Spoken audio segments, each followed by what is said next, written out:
Former Justice and ex-Ombudsman Conchita Carpio-Morales, who along with her family is expected to arrive back in Manila this evening as she was denied entry into Hong Kong this afternoon after being flagged as a security risk.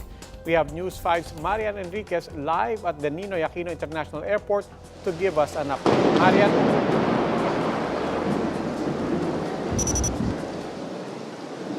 Yes, Robbie, we are still here at the NAIA Terminal 2 waiting for the arrival of former Ombudsman Conchita Carpio-Morales, who was held at an airport in Hong Kong and was asked to return here in the Philippines this evening.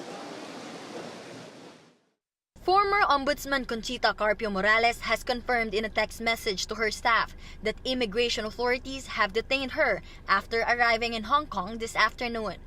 Carpio-Morales was traveling with her husband, son, daughter-in-law, and 2 grandchildren, but was separated after being flagged as a security risk. Immigration officers asked Morales to take a 6 p.m. Philippine Airlines flight back home, and her family has decided to join her. Meanwhile, former Foreign Affairs Secretary Albert Del Rosario says the situation is just more bullying and harassment from China. Del Rosario had joined Morales last March in filing a case against Chinese President Xi Jinping over Beijing's continued reclamation of land in the West Philippine Sea. The case was filed at the International Criminal Court, or ICC, which President Duterte officially left around the same time. Senator Kiko Pangilinan also linked the incident to Morales' involvement in the ICC complaint, saying the former ombudsman will only pursue the case harder as China exposed its willingness to go after anyone fighting against their illegal acts in the West Philippine Sea. Malacanang responded to the issue by contacting DFA Undersecretary Ernesto Abella, who will assist in the return of Morales and her family to the Philippines. Presidential spokesperson Salvador Panelo also clarified that the government will assist every Filipino in need of assistance abroad, regardless of their political persuasion. She's supposed to arrive PAO around 8 o'clock, PAO, Philippine Airlines from Hong Kong. Will you be there po sa arrival niya, attorney? Yes, and also Secretary Del Rosario.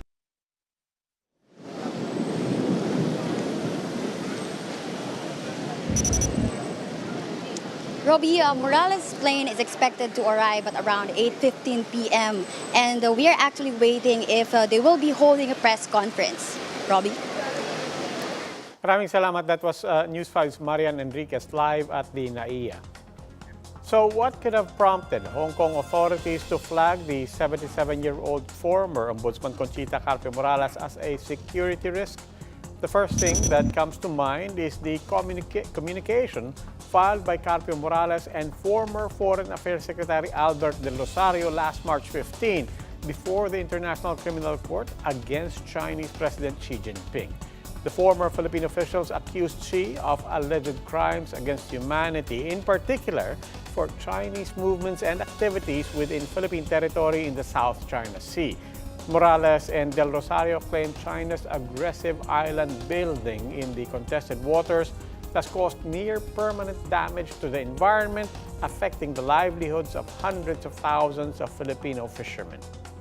More on the barring of former Ombudsman Conchita Carpio-Morales from entering Hong Kong. Carpio-Morales was reportedly allowed to enter Hong Kong after being initially held at the airport, but she decided to go back to the Philippines. This is according to Foreign Affairs Secretary Teodoro Locsin Jr. Locsin narrated the incident in his Twitter account. The DFA Secretary said Morales arrived in Hong Kong with 4 companions, namely her daughter, her son-in-law, and 2 grandkids. She was refused entry, with airport officials saying this is an instruction. Locsin said they sent their officer to keep her company while awaiting her flight back and brought Morales food as she refused to eat food offered by Hong Kong airport officials. Locsin described Morales as being in high spirits while she was in a wheelchair at the airport detention room. Later, Hong Kong authorities supposedly did allow her entry, but Locsin said Morales opted to return to Manila instead.